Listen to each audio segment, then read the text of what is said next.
మీరెప్పుడైనా పిచ్చిగూళ్ళు తిన్నారా?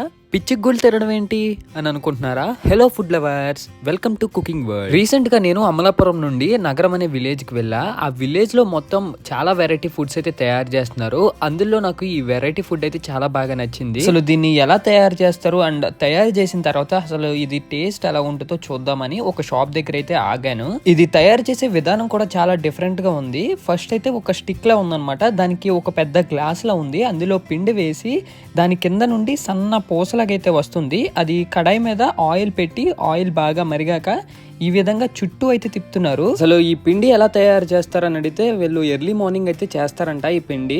సో అది మేకింగ్ అయితే తీయడానికి నాకు కుదరలేదు. ఏ పిండితో చేస్తారని చెప్పేసి అడిగాను. ఇదైతే వరిపిండితో చేస్తారని చెప్పారు. నేను మైదా పిండి అనుకున్నాను కానీ వరిపిండితో చేస్తున్నారంట. ఇందులో మళ్ళీ మనకి బెల్లం పౌడర్ వేసి తయారు చేస్తున్నారంట. అవి ఆయిల్లో బాగా వేగాక ఒక పెద్ద గిన్నెలోకి అయితే వేసుకుని ఆయిల్ మొత్తం కిందకి వచ్చేలాగా ఒక ఫిల్టర్ లాగా ఉంది, అదైతే పెట్టుకున్నారు. తర్వాత వాటిని ఈ విధంగా ఫోల్డ్ చేసి ఒక పెద్ద గిన్నెలోకి అయితే వేడివేడిగా అయితే తీస్తున్నారు. వీటిల్ని గరాజీలు లేకపోతే పిచ్చిగుళ్ళు అని పిలుస్తారంట. ఈ నగరం అనే విలేజ్ లో ఇవి చాలా ఫేమస్ అంట. సో ఇవి బయట నుండి చూస్తుంటేనే అసలు చూడడానికి చాలా డిఫరెంట్గా అనిపించాయి. అండ్ ఇవి మొత్తం రెడీ అయిపోయిన తర్వాత అసలు టేస్ట్ ఎలా ఉంటుందో కూడా చూద్దాము.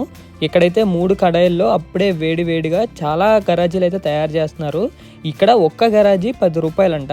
అండ్ ఇంకా మనం టేస్ట్ చేసేద్దాం ఇవి రెడీ అయిపోయిన తర్వాత.